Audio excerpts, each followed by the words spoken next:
নোয়াখালীর হাতিয়ায় চর দখলে রণক্ষেত্র। গোলাগুলিতে ৫ প্রাণহানি, চরেই পড়ে আছে লাশ। আসসালামু আলাইকুম। নোয়াখালীর দ্বীপ উপজেলা হাতিয়ায় মেঘনা নদীর চরে আধিপত্য বিস্তার আর জমি দখলকে কেন্দ্র করে ভয়াবহ রক্তক্ষয়ী সংঘর্ষের ঘটনা ঘটেছে। দুই পক্ষের গোলাগুলি আর ধারালো অস্ত্রের আঘাতে অন্তত ৫ জন নিহত হয়েছেন। বর্তমানে জাগলার চরে এক বিভীষিকাময় পরিস্থিতি বিরাজ করছে।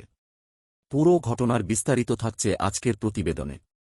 আজ মঙ্গলবার সকালে হাতিয়ার সুখচর ইউনিয়নের জাগলার চরে এই সংঘর্ষের সূত্রপাত হয়। স্থানীয়দের দেওয়া তথ্যমতে চরের খাসজমির দখল নিয়ে কোপা শামসু গ্রুপ এবং আলাউদ্দিন বাহিনীর মধ্যে দীর্ঘদিনের বিরোধ ছিল।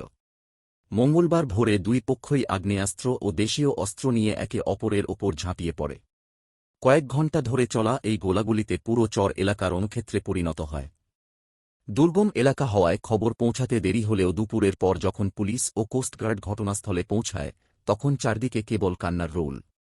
পুলিশ নিশ্চিত করেছে যে নিহত ৫ জনের মধ্যে আলাউদ্দিন বাহিনীর প্রধান আলাউদ্দিনও রয়েছেন।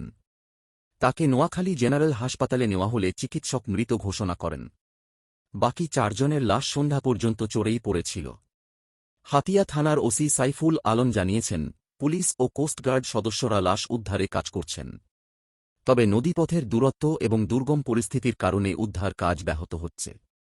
এ ঘটনায় আরও অন্তত ১০ জন গুরুতর আহত হয়েছেন, যাদের কয়েকজনের অবস্থা আশঙ্কাজনক। নিহতের সংখ্যা আরও বাড়তে পারে বলে আশঙ্কা করা হচ্ছে। উপজেলা নির্বাহী কর্মকর্তা মোহাম্মদ আলাউদ্দিন ৫ জন নিহতের বিষয়টি নিশ্চিত করেছেন। তিনি জানিয়েছেন, এলাকায় উত্তেজনা বিরাজ করায় অতিরিক্ত পুলিশ মোতায়েন করা হয়েছে এবং দোষীদের বিরুদ্ধে কঠোর আইনি ব্যবস্থা নেওয়ার প্রক্রিয়া চলছে। খাস জমি দখলের এই পুরনো খেলা কেন বারবার প্রাণ কেড়ে নিচ্ছে হাতিয়ায়?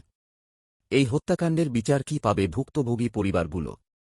আপনাদের মতামত কমেন্টে জানান। হাতিয়ার এই ঘটনার সবশেষ আপডেট এবং ভিডিও ফুটেজ দেখতে আমাদের চ্যানেলটি এখনই সাবস্ক্রাইব করে বেল আইকনটি অন রাখুন। আল্লাহ হাফেজ।